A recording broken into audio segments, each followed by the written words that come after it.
Yan po at bubuksan na natin itong pakwan na napakalaki. Napakalaki po mamahan eh. Sarap! Walang-pula. Sarap. Hindi po mamang butuhan eh. Nakimalambot milot ang pagkakaluto mo.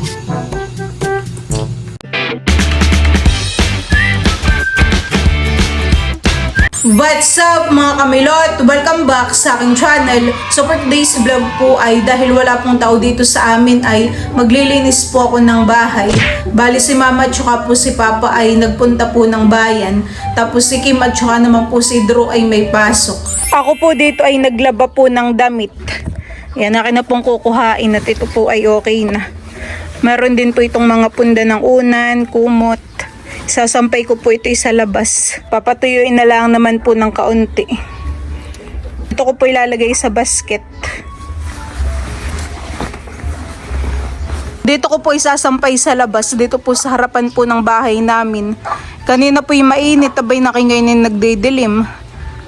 Sana naman po ilipay laang para matuyo po itong aking isasampay ah.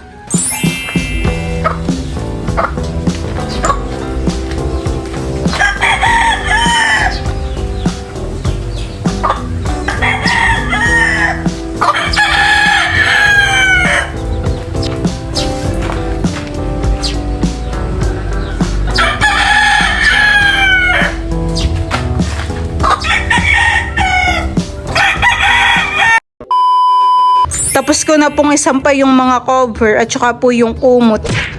O ay naka na may nagdidilim. Ano kaya? Tatanggalin ko na lang po yan mamaya kapag biglang bumuhos po ang ulan. Kapag po umambon. Mas gusto ko pong maglinis ng bahay kapag ako lang pong mag-isa dito. Parang nabibilisan po akong maglinis ng bahay kapag ako lang po ang tao. Wala pong magugulo. Kasi kapag po ako naglilinis ay umiinom po muna ako ng tubig para po may lakas.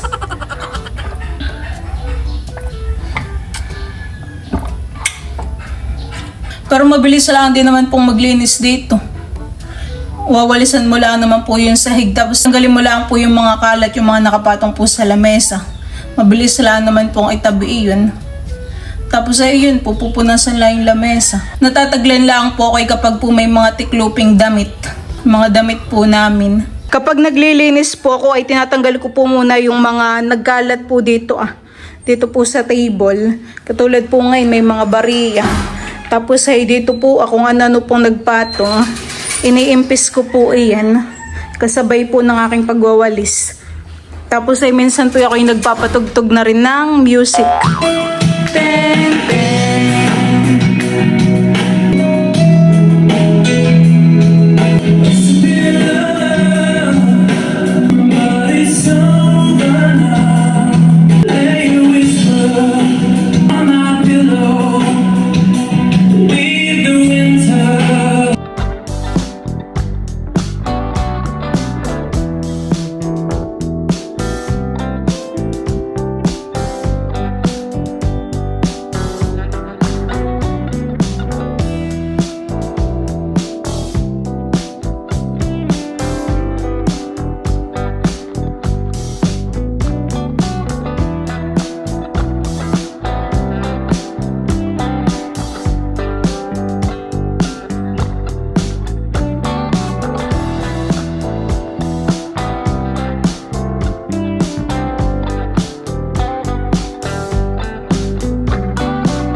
Ako po ay tapos nang mag-impis doon po sa salas. Ngayon naman po dito na ako sa kusina.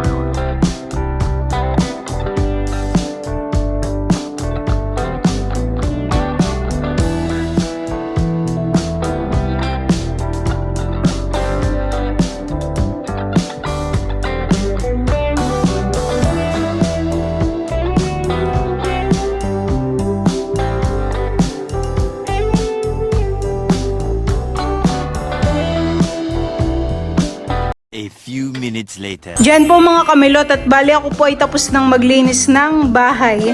Tapos na po akong mag-impis. Ayan po. Pati rin po dito sa kusina. Yan po mga kamilot, at ngayon po ay magluluto ako ng adobong paapo ng manok. Ito na po yung mga gagamitin kong ricado, bawang sibuyas at saka po luya. Ito naman pong paayakin na pong napalambot. Napakuluan ko na po iyan. Gagamit rin po ako ng toyo suka at saka po black pepper. Ako po yung magigisa na ng ricado.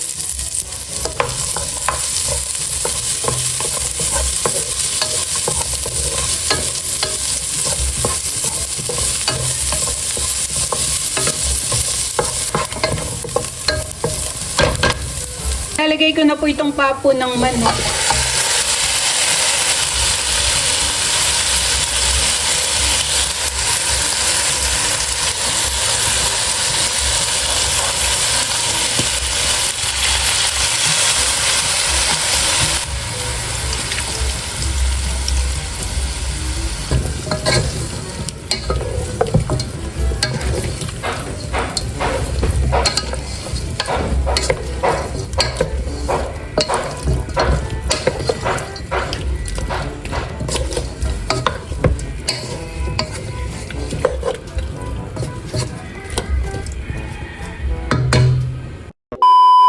Yan po mga kamilot, at luto na po itong adobong paapo ng manok. Ito po ay malambot na rin.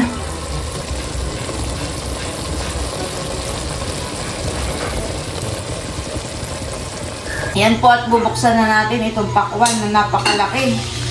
Oh, Napakalaki po mamahan eh. Ilang kilo po yan? May nakasulat po diyan eh. Dinamit lang. Si mama... 7.3. Ha? 7.3. Oo, 7 kilo po. Dapat eh, kahit halimbawa yung tigka 3 lang kilo, 2 kilo. Ay, okay lang po. Gusto naman natin yung pakwan. Meron pa po di yung isa, mama. Maliit naman po. Kulay dilaw naman. Nagkuhan ka na. Papa po kakain na. Dapat daw ay pagka magbubukas ka ng pakwan ay dahan-dahan at nang hindi daw Mabigla. nang hindi magitla. Ano kaya? Alam mo yung magitla, yung mago. Maganda pa naman po yung pakwan na yan at kakaunti po yung butuhan eh. Laki. Lalaki po ng pakwan, mamahan eh. Oo, napula. Yung tinahandahan. Kakaunti po pati yata ang Sarap! Wow! Pulang-pula. Sarap. Sana natin. Itong isibalik na muna natin sa rep. Yan naman po yung masarap Magkano lang. sulakin? Kain-kainin. Ito pong, yun lang po ang kanin ni Bossing. Ito hindi Yung sa aso pa. Maputi po ngayon ng aming abigas. Ani, galing ko yung kana ate kuya. Wow, ganda. Ating ay hindi. Kakaunti po mamang butuhan eh. Kailan daw ani nung sa atin? Wala pa. Hindi pa hinog. Ikaw po mama, kakain ka na. Yun yung Kakaunti po ang kanin ni mama. Nagbabawas na po ng ng rice. Okay. Kaya na rin. Mhm. Mamaya na ibalik yan. Sarap naman ang pakwan. Kulang pa tayo yung kanin. Ang pakwan. Tamis. Matamis. Masarap. Tagpakuan na po talaga ngayon eh. Yan eh. Sarap. Nakain na rin ako. Kain na po tayo. Malambot milot ang pagkakaluto mo. May napanood po ako mama sa Facebook. Sila po yung maraming tanim na pakwan. Di ka po doon kumain ng kumain hanggat gusto mo. Napanood mo na po yun, di ba? Pwede ka rin pong mag-uwi. Kaso po ay ang kukunin nung may-ari ay yung buto.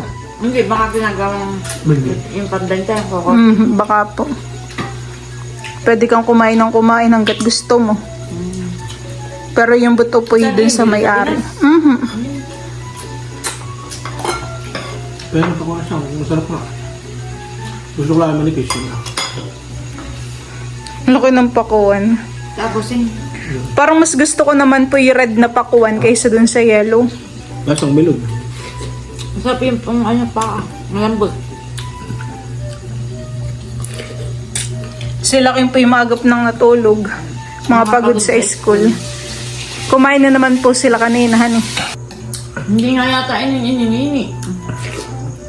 Ininin mo muna mabilis kahit mga 5 minutes. Pakagat ako ng